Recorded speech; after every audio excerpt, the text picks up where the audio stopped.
तो लीजिए व्यूअर्स, आपकी अमेजिंग हलवाई स्टाइल मूंग दाल का हलवा जो है उसकी रेसिपी आपके सामने पेश है। हेलो व्यूअर्स, जिली रेसिपीज़ में मैं करणजीत कौर आपका स्वागत करती हूँ। और व्यूअर्स, आज मैं आपके लिए बनाने जा रही हूँ मूंग दाल का हलवा, जो बहुत ही डिलीशियस होता है। त्योहारों पर हम इसे बहुत खाना पसंद करते हैं और इसके साथ साथ ही इसके हेल्थ बेनिफिट्स बहुत होते हैं दाल होने के कारण। और इसमें हम जो खोया यूज़ कर रहे हैं तो अच्छी मात्रा में प्रोटीन हमें मिल रहा है, और अगर हमें शुद्ध गाय का घी मिल जाए तो क्या कहने। तो ये सारी चीज़ें जो है वो मैं डिस्कस करती हूँ आपके साथ। तो सबसे पहले यहाँ पर मैंने लिए 200 ग्राम मूंग दाल। धुली हुई मूंग दाल लेनी है व्यूअर्स आपको, और मैंने इसको 4 से 5 घंटे जो है वो पानी में सोक करके रखा है। तो ये काफ़ी अच्छी जो है आप देख पा रहे होंगे फूल गई है। और इसके अलावा 2 कप मैंने अगर दाल ली है तो ये 200 ग्राम के करीब है मूंग दाल। और इसी के साथ मैंने लिया है खोया घर का बना हुआ, तो ये भी 200 ग्राम लिया है। क्वांटिटी लगभग सेम रहेगी। यहाँ पर व्यूअर्स मैंने 200 ग्राम चीनी और उसी के अंदर जो है वो 2 कप पानी डाल के इसकी जो है चाशनी बना ली है। और उसमें मैंने 2 से 3 बूंद जो है वो खाने का लाल रंग भी जो है वो मिलाया है। 2 सीक्रेट इंग्रेडिएंट्स आपको बता रही हूँ, क्योंकि मेरी एक फ्रेंड है वो हलवाई फैमिली से बिलोंग करती है, तो उनके घर से मुझे पता चला है कि इसमें मूंग दाल में डाला जाता है सूजी। तो यहाँ पर 100 ग्राम अगर आप दाल ले रहे हो, 100 ग्राम अगर आपने खोया लिया है, दूध हम इसमें ऐड नहीं करेंगे, ध्यान रखना, क्योंकि दूध से बहुत ज़्यादा टाइम भी लगता है और उतना डिलीशियस भी नहीं बनता है। तो यहाँ पर मैंने 100 ग्राम के हिसाब से 1 टेबलस्पून, यानी कि 200 ग्राम के हिसाब से 2 टेबलस्पून ली है सूजी, जिसे हम सेमोलिना भी कहते हैं। और उसी के साथ मैंने 2 टेबलस्पून लिया है बेसन, जो कि हम कहते हैं कि चने की दाल का आटा होता है। तो ये बेसन जो है 200 ग्राम लिया है, 100 ग्राम के हिसाब से 1 जो है वो टेबलस्पून, तो 2 टेबलस्पून जो है ये हो गया। और ये दोनों चीज़ें जो है दाल के हलवे को बाइंड करने में और उसका एक जो हम टेक्सचर की बात करें तो वो बहुत अच्छा बनाने में इसको हेल्प करते हैं। इसी के साथ उसी क्वांटिटी के अकॉर्डिंग यहाँ पर मैंने लिया है 150 ग्राम घी। 150 ग्राम इसीलिए लिया है, वैसे तो बराबर जाएगा दाल में, लेकिन यहाँ पर ये मेरे पास जो खोया है वो घर का बना हुआ है और ये फुल फैट खोया है। अक्सर मैं कोशिश करती हूँ कि मैं घर पे ही बना करके जो है इसको यूज़ करूँ, क्योंकि गाय का दूध जो है फ्रेश मुझे इजीली मिल जाता है, तो मैं उससे जो है वो खोया बनाना प्रेफर करती हूँ। तो ये फुल फैट खोया है।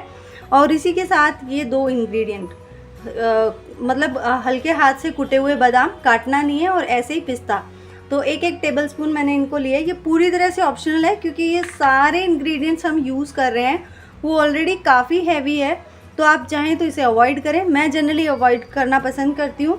अगर आपको सिर्फ डेकोरेशन करनी है तो बहुत मिनिमम अमाउंट में इसे जो है वो यूज़ करें, क्योंकि जब भी दाल का हलवा जो है वो खाया जाता है तो बहुत छोटी क्वांटिटी में हम इसको जो है वो खा सकते हैं, क्योंकि ये काफ़ी हैवी होता है। तो चलिए व्यूअर्स स्टार्ट करते हैं। तो सबसे पहले दाल है, इसका फाइन पेस्ट बनाएंगे हम। तो लीजिए व्यूअर्स, मैंने दाल को ग्राइंड कर लिया और इसका एक बढ़िया सा पेस्ट जो है वो रेडी हो गया है। तो देखिए, इसमें कोशिश करें जहाँ तक दाल अच्छे से सोखी हुई हो, ताकि आपको बिल्कुल पानी ऐड ना करना पड़े, क्योंकि जितना आप पानी ऐड करेंगे दाल को पीसते वक्त उतना ही आपको जो है वो ज़्यादा समय लगने वाला है। तो यहाँ पर मैंने काफ़ी देर तक दाल को भिगो के रखा था और इस वजह से ये अच्छे से फूल गई थी, तो अच्छा पेस्ट बन के आया और पानी की भी मुझे ज़रूरत नहीं पड़ी। तो व्यूअर्स, सबसे पहले जो है आप लो फ्लेम पर कढ़ाई को रखें और उसमें ऐड कर दें घी। घी को पिघलने दें अच्छे तरीके से। तो जैसे घी गर्म होता है व्यूअर्स, उसमें सूजी और बेसन दोनों को जो है वो आपको ऐड कर देना है और इनको जो है वो हल्का भूनना है, लगातार हिलाते हुए, कोई गांठें इसमें ना पड़े। हल्का सा कलर चेंज होने तक इनको भूनना है लो फ्लेम पर। तो व्यूअर्स, मैंने इसको तकरीबन 1 मिनट तक भूना है और हल्का सा घी छोड़ दिया है। इस तरह से झाग आपको नज़र आने लग जाए तब इसमें जो है वो दाल का पेस्ट आपको ऐड कर देना है। और शुरुआत में आपको लगेगा कि घी कम हो गया है, क्योंकि दाल जो है वो एकदम से जो है वो थोड़ा झाग देने लगेगी, मिक्स होगी। तो व्यूअर्स, सबसे पहले इसमें पानी सूखेगा, उसके बाद दाल जो है वो भुनना स्टार्ट होगी। तो पानी सूखने तक लगातार आपको चलाना है ताकि दाल जो है वो तले में चिपक ना जाए। आप देख पा रहे होंगे यहाँ पर देखो हल्का सा चिपक रही है, तो इसे लगातार 5 से 10 मिनट तक हिलाते हुए आपको पकाना है। तो व्यूअर्स 5 से 10 मिनट बाद पकाने के बाद ये जो है इस तरह से थोड़ा कड़ा हो जाएगा। तो आप चाहें तो इस स्टेज पर जो है इसको फ्राइंग पैन में जो है नॉन स्टिक फ्राइंग पैन में जो है ट्रांसफ़र कर लें ताकि ये नीचे से चिपकते हुए जले नहीं। और अगर आप चाहें ज़्यादा घी पसंद करते हैं तो आप इसे जो है वो थोड़ा इसमें घी और ऐड कर सकते हैं, लेकिन मैं इसमें घी ऐड नहीं करूँगी। मैं इसे जो है इसका पॉट चेंज करूँगी ताकि ये बिना घी ऐड किए कम घी में ही जो है वो अच्छे तरीके से पक जाए। तो चलिए ट्रांसफ़र कर लेते हैं दूसरे पैन में इसको। तो व्यूअर्स मैंने नॉन स्टिक पैन लिया है, इसी में मुझे इसको भूनना है। तो आप शुरुआत चाहें तो रेसिपी की इसी में कर सकते हैं, पर थोड़ा पानी जल्दी सूख जाता है अगर एल्युमिनियम का बर्तन आप लेते हैं। तो इसलिए मैंने एल्युमिनियम की कढ़ाई को पहले लिया था। अब इसको इसमें ऐड कर दें और लगातार चलाते हुए जो है इसे पकाएं, भूनें तब तक जब तक ये घी नहीं छोड़ने लग जाए। तो व्यूअर्स लगातार इसको इस तरह से चलाते हुए आपको पकाना है। और हाँ, एक बहुत ज़रूरी जो इंग्रेडिएंट्स है वो तो मैं आपको बताना ही भूल गई इस रेसिपी को बनाने के लिए। वो कहते हैं ना कि सब्र का फल बहुत मीठा होता है, तो यहाँ पर आपको सब्र नाम का इंग्रेडिएंट जो है इस रेसिपी में डालना है। कैसे डालना है? बिल्कुल लो फ्लेम पर लगातार इसको जो है बीच बीच में से हिलाते हुए पकाना है। तो उससे ये हलवा जो है वो दाल का बहुत ही टेस्टी बनने वाला है। तो मजाक में मत लीजिएगा, इसको सीरियसली लो फ्लेम पर ही पकाना है। और इसमें ये आपका कम से कम 1.5 से 2 घंटा भी ले सकता है अकॉर्डिंग टू मॉइस्चर। तो देखिए व्यूअर्स तकरीबन मुझे जो है 20 मिनट हो गए हैं इसे भूनते हुए, और अब इसका मॉइस्चर बिल्कुल सूख गया है। और जैसे ही बिल्कुल भुन जाएगा तो ये घी छोड़ना जो है वो स्टार्ट कर देगा। और इसी बीच मैंने इसमें 1 टेबलस्पून घी जो है वो और ऐड किया है, क्योंकि मुझे ये ज़्यादा ड्राई लग रहा था। और आपको भी ड्राई लगता है तो आप इसमें ऐड कर सकते हैं।